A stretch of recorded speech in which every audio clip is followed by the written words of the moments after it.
Chapter 10. The Lie Unravels. The afternoon light streaming through her apartment windows felt accusatory as Alara paced the living room, checking her phone for the third time in 5 minutes. Liam's text had been clear. Big presentation moved to tomorrow. Coming home early to surprise you. Can't wait to see my beautiful girlfriend. Under normal circumstances, the message would have filled her with warmth. Her devoted boyfriend, cutting his workdays short to spend time with her, probably planning some romantic gesture involving takeout from their favorite restaurant and a bottle of wine. The old Alara would have tidied the apartment and changed into something pretty, would have greeted him at the door with a smile and genuine affection. But the woman she'd become over the past weeks felt only panic at the prospect of his early return. Because Sandra was already on her way over, lured by Alara's increasingly reckless invitation to meet at the apartment they'd never dared use for their clandestine encounters before.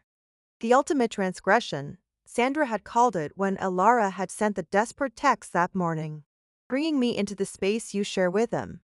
Are you ready for that level of sacrilege, darling? Ready or not, Sandra would arrive within the hour, and Liam would be home 40 minutes after that. The timing that had seemed thrillingly dangerous when she'd planned it now felt like a countdown to disaster. She should call it off, send Sandra away, manufacture an excuse, retreat back to the careful boundaries that had kept her double life sustainable. But the addiction Sandra had fostered was too strong, the need for her touch too overwhelming to deny. 3 days had passed since their last encounter, and Alara felt like she was suffocating without the oxygen of Sandra's attention. The intercom's harsh buzz made her jump, her heart hammering against her ribs as she pressed the button to let Sandra up without bothering to confirm her identity. There was only one person it could be. Only one person who could make her entire nervous system come alive with a single electronic tone. Sandra appeared at her door looking like sin incarnate, dressed in a flowing black dress that managed to be both elegant and predatory. Her dark hair fell in waves over her shoulders, and her lips were painted the color of fresh blood. She carried herself with the confidence of a woman who knew exactly what power she wielded and had no qualms about using it. "My nervous little bird," Sandra murmured as she stepped into the apartment, her gaze taking in the sterile perfection with amused disdain. "So, this is where you play house with your devoted boyfriend. How thoroughly beige." The casual dismissal of her carefully curated life should have stung, should have triggered some defensive response. Instead, Lara found herself seeing the space through Sandra's eyes, the coordinated throw pillows, the wedding magazines, the framed photos of her and Lamb, looking impossibly young and optimistic. It all felt like a museum exhibit now, the life of a woman who settled for safety. "We don't have much time," Ilara said, her voice tight with nervous energy. "Liam's coming home early. We have maybe 30 minutes. 30 minutes? Sandra's smile was purely predatory. "How deliciously risky. I do love it when you're desperate, darling." She moved deeper into the apartment with fluid grace, her presence somehow transforming the familiar space into something charged with dangerous possibility. When she settled onto the couch, the same couch where Ilara and Liam watched Netflix and discussed their future, it felt like a territorial claim. "Come here," Sandra commanded, patting her lap with casual authority. Alara moved without conscious thought, drawn by invisible threads that Sandra had woven around her soul. When she settled across Sandra's thighs, the familiar electricity crackling between them, the mundane living room became a stage for something far more primal.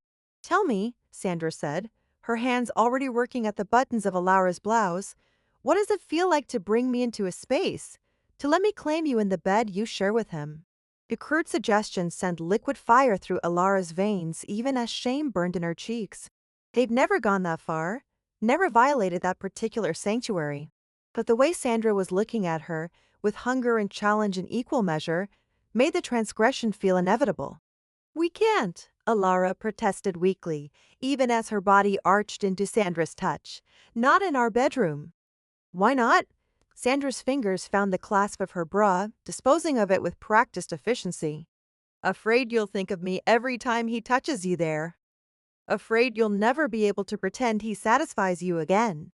The words hit like physical blows, each one dismantling another piece of the careful fiction Alara had been trying to maintain. Because Sandra was right, she would think of this moment every time Liam touched her, would compare his gentle ministrations to Sandra's demanding possession and find them wanting.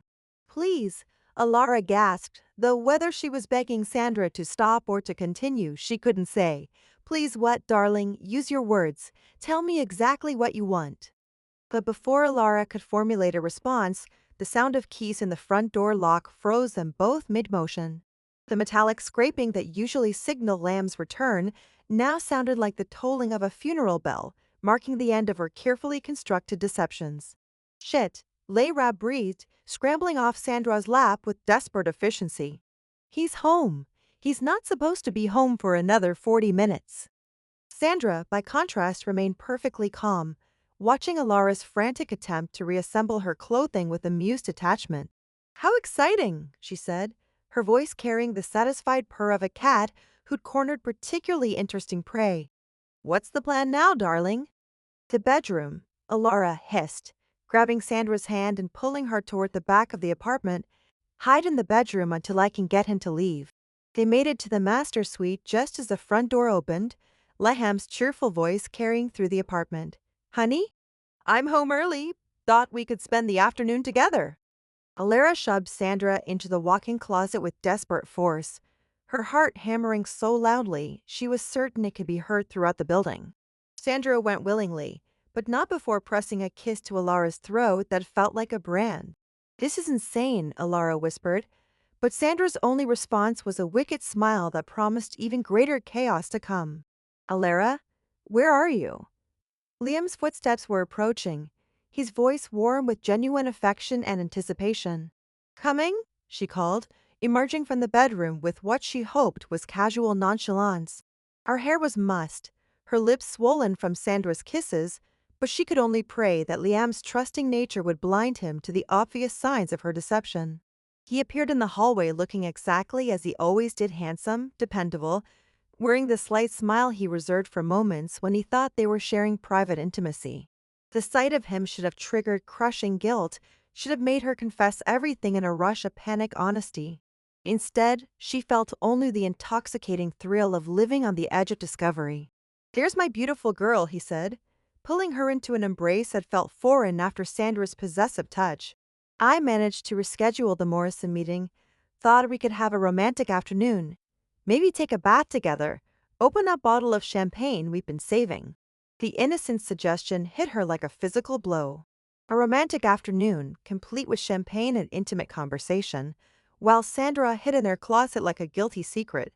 The absurdity of the situation should have been paralyzing, should have forced her to end this madness before it destroyed everything. Instead, it only intensified the addictive rush of danger. That sounds wonderful, she heard herself say, the lie tasting like poison on her tongue. Let me just freshen up first. Take your time, Liam said, settling onto their bed with the easy familiarity of 3 years together. I'll just check some emails while you get ready. The bed, their bed, where Sandra was supposed to have claimed her completely, where the final boundary of their relationship should have been obliterated. Now Liam sat on those same sheets, completely oblivious to how close he'd come to discovering his girlfriend's complete betrayal. Alara retreated to the bathroom on shaking legs, splashing cold water on her face while trying to formulate some plan for extricating Sandra from their increasingly impossible situation. Through the thin door, she could hear Liam moving around the bedroom, probably changing into more comfortable clothes, completely unaware that his girlfriend's lover was hidden mere feet away. When she emerged, Liam had indeed changed into casual clothes and was scrolling through his phone with relaxed contentment. He looked up as she appeared, his face lighting with the kind of uncomplicated happiness that made her deception feel even more monstrous. Ready for that champagne? He asked, standing to kiss her forehead with characteristic gentleness. I thought we could talk about the house hunting, maybe make some real decisions about our future. Our future. The phrase hung in the air like an accusation, weighted with implications that felt more impossible by the moment. How could she plan a future with this good man when her present was consumed by someone else entirely? How could she pretend to want suburban domesticity when Sandra had shown her pleasures that made such conventional happiness feel like slow death? Actually, she said, grasping for any excuse to remove him from the bedroom where Sandra waited, Why don't we have that champagne in the living room? The light is so beautiful this time of day. Liam agreed with the easy compliance that characterized all their interactions, following her from the bedroom without question or suspicion. As they settled on the couch with champagne flutes, maintaining the careful fiction of romantic intimacy, Alara's mind raced with increasingly desperate scenarios for Sandra's escape. But Sandra, it seemed, had other plans entirely. The soft sound of the bedroom door opening made Alara's blood turn to ice.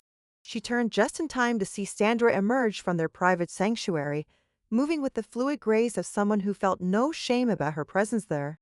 She'd taken the time to perfect her appearance, smoothing her dark hair and refreshing her lipstick, so she looked like temptation incarnate as she stood in the doorway to their living room.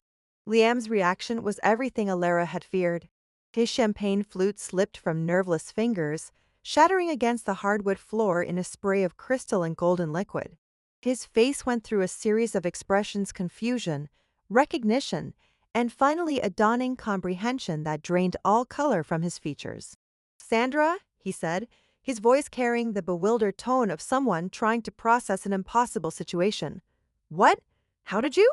"Hello, Liam," Sandra replied with calm pleasantness, as if emerging from her boyfriend's bedroom was the most natural thing in the world. "I hope I'm not interrupting anything important." The silence that followed was deafening, heavy with implications that no amount of explanation could adequately address.